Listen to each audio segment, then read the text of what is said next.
अध्याय 11 में भगवान श्री कृष्ण अर्जुन को अपना विराट विश्वरूप दिखाते हैं। यह गीता का सबसे अद्भुत और दिव्य अध्याय माना जाता है। कथा का संक्षिप्त वर्णन। जब युद्धभूमि में अर्जुन का मोह दूर होने लगता है और वह भगवान श्री कृष्ण की महिमा को समझने लगता है, तब वह कहता है, हे प्रभु, मैं आपके उस दिव्य रूप को देखना चाहता हूँ जिससे यह संपूर्ण सृष्टि उत्पन्न हुई है। अर्जुन की प्रार्थना सुनकर श्री कृष्ण कहते हैं कि तुम मेरे विराट रूप को अपनी साधारण आंखों से नहीं देख सकते। तब वे अर्जुन को दिव्य दृष्टि प्रदान करते हैं।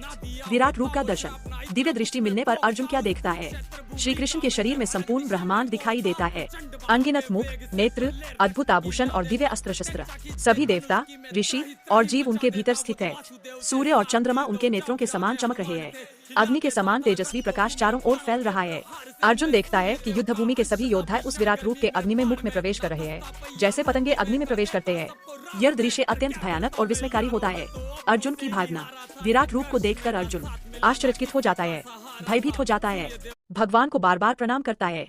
वह कहता है, हे अनंत रूप वाले प्रभु, आप ही आदि हैं, आप ही अंत हैं, आप ही इस सृष्टि के आधार हैं। अर्जुन श्री कृष्ण से क्षमा भी मांगता है कि उसने उन्हें मित्र समझकर कभी हे कृष्ण, हे सखा कहकर संबोधित किया था।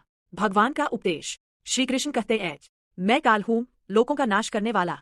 यहाँ उपस्थित सभी योद्धा पहले से ही मेरे द्वारा मारे जा चुके हैं। हे, तुम केवल निमित्त माध्यम बनो और अपना कर्तव्य करो। यह सुनकर अर्जुन का संदेह पूरी तरह समाप्त हो जाता है। अंत में अर्जुन भगवान से प्रार्थना करता है कि वे अपने शांत चार भुजाओं वाले रूप में वापस आ जाए। तब श्री कृष्ण अपना विराट रूप समेटकर पुनः अपने सौम्य रूप में प्रकट होते हैं। अध्याय 11 का संदेश। भगवान सर्वव्यापी और सर्वशक्तिमान है। मनुष्य को अहंकार छोड़कर अपने कर्तव्य का पालन करना चाहिए। हम केवल कर्म करने वाले हैं, फल देने वाला परमात्मा है। यदि आप चाहे तो मैं अध्याय 11 के मुख्य श्लोकों का अर्थ भी सरल भाषा में समझा।